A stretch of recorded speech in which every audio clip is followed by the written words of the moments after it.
반갑습니다. 산골짜기 TV 홍건대 목사입니다. 두 번째 영상입니다. 문재인 영분별하기. 이 영상은 제가 어떤 교회의 잘못을 문재인이나 다른 대상에게 덮어 씌우려고 하는 그런 목적이 아닙니다. 항상 기독교를 적대하는 세력은 기독교인들이, 믿는 사람들이 말씀대로 행하지 않는 그런 환경 가운데서 잉태하고 나타나게 됩니다. 이슬람이 나타나는 배경도 그렇습니다.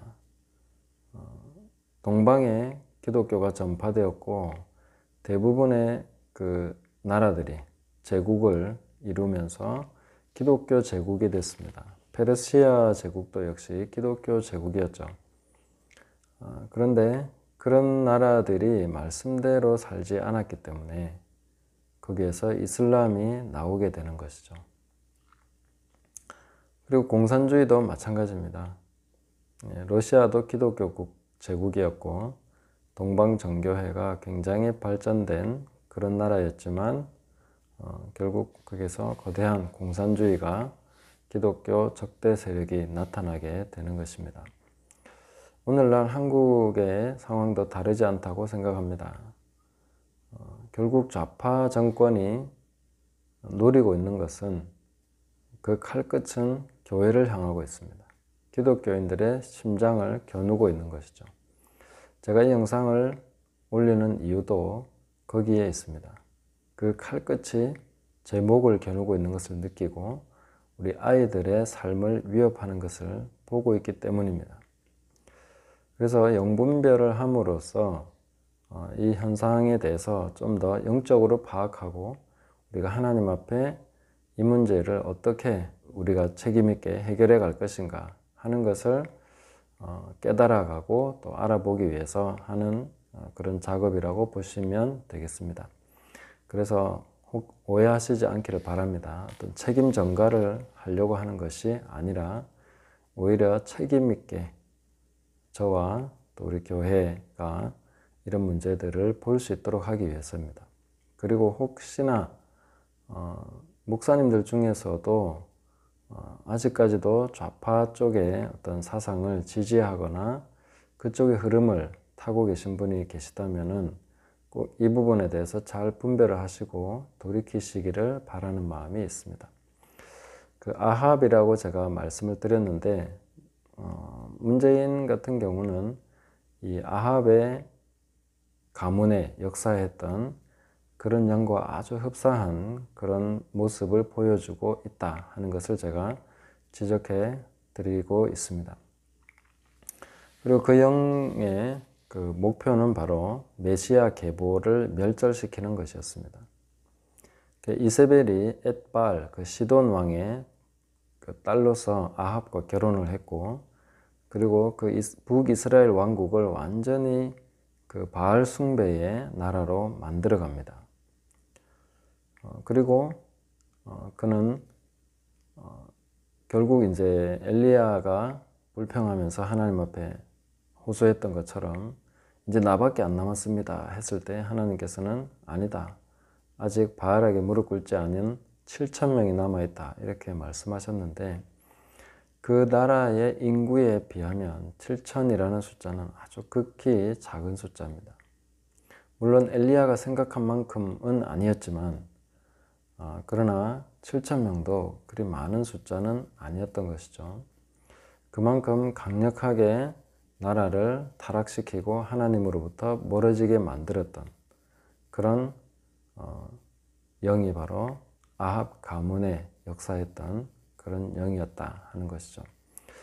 지금 뭐 문재인 정권을 두고 경제를 말아먹는다, 안보를 말아먹는다, 또 혹은 뭐 여러 가지 교육이나 뭐 각계각층의 어떤 파탄지경으로 몰고 가고 있다 하는 것을 많이 지적들을 하고 있습니다.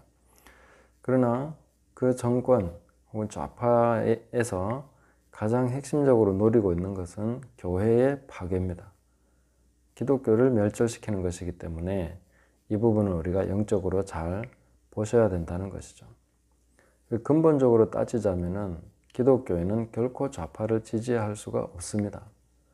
정치적 좌파, 우리나라처럼 극한의 대치가 되지 않는 그냥 정치적으로 우파와 좌파라면은 기독교인도 좌파가 될 수 있겠죠. 그러나 우리나라 형편에서 좌파는 곧 교회를 멸절시키는 그런 목표를 가지고 있는 단이기 때문에 기독교인으로서 좌파를 지지하는 것은 그것은 아주 크게 잘못된 것이다.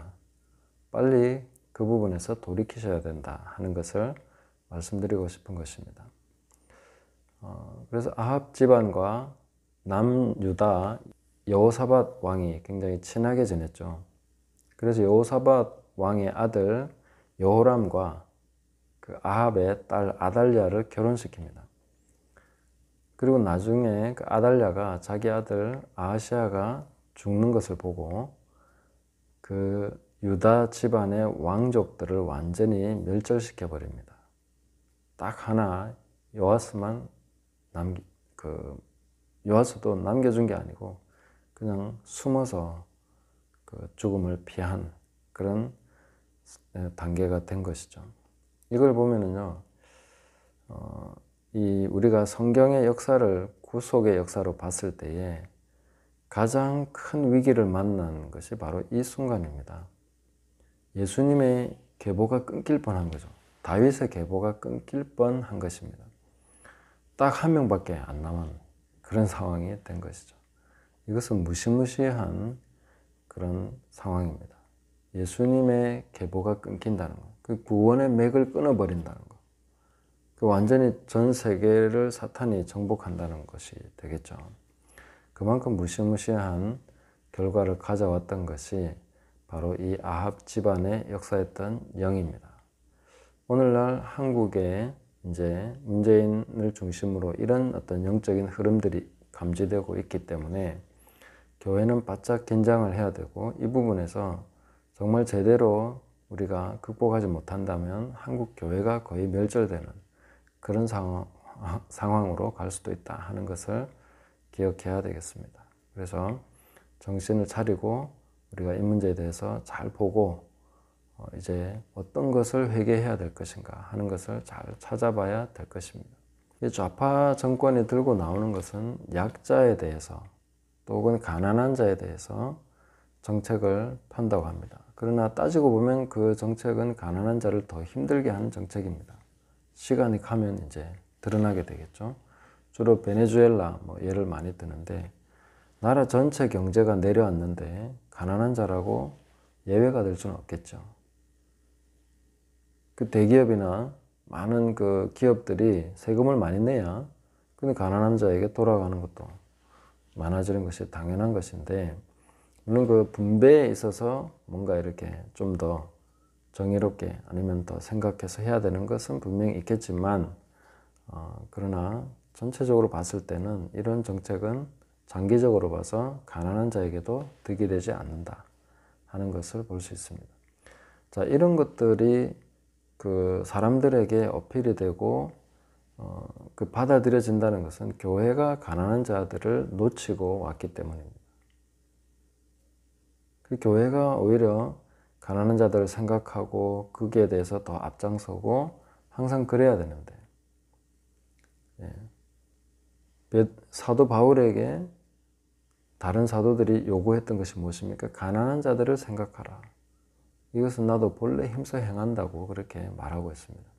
초대교회부터 교회는 가난한 자들을 외면한 적이 없습니다.